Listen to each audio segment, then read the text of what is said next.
I'm Colt Stevens from C. Stevens Gunworks. The following video you're going to see is an archive of my earlier work. Some of these earlier videos of mine have some great information that I really wanted to repost and preserve. So I hope you enjoy the content and I hope you learn something from this video. Today we're going to be looking at the Smith Wesson Model 64 Y1 revolver. We've had a lot of questions about it. So we're going to be looking over this firearm in our review today. It's a little bit different than a standard unboxing. This is of course not a new firearm, this is an older one. A little bit of historical significance. This pistol was a New York City officer issue revolver. And it has the Y1 stamp as seen in the pictures, which you can also see right there. It's going to be right here on the frame. You can see NY1. I don't know if it'll show up on the camera. But this was sold to the New York City Police Department, and they were actually intended to be sold to the individual officers, much like you'd see like the Glock Blue Label program that you see nowadays. That's the same scenario. They were sold as individual officers' pistols. If you were a New York City police officer, you could buy this either directly from Smith & Wesson or from your department, depending on how they issued the contract. This is one of those pistols. It was actually carried by a New York City police officer. It's got a little bit of wear. You can see on the grips right here. The check ring's kind of gone. It's got some gouges right here that are not really standard. Wear on the metal, a little bit of scratching. It's definitely seen some use, and to be expected from New York. It's not a. They would have seen a lot of use there. I can definitely see the amount of rounds that have been through it. It still has good function. It's got a very good lockup. Not a lot of wiggle there.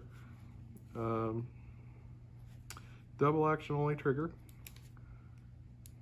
Kind of hefty. No transfer bar, just straight firing pin on here. We can pull the. It's going to be hefty.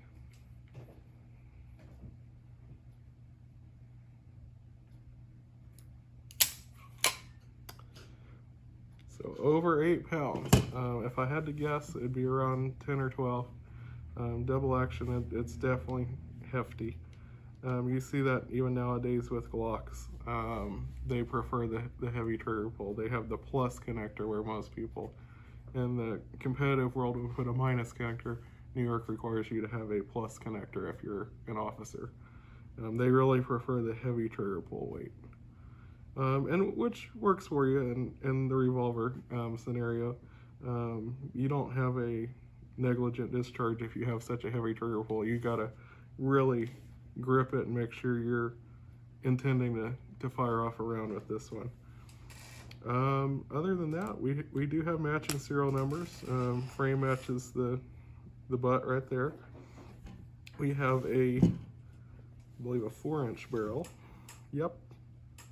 A little hair over 4 inches on that barrel. Stainless steel construction. You have the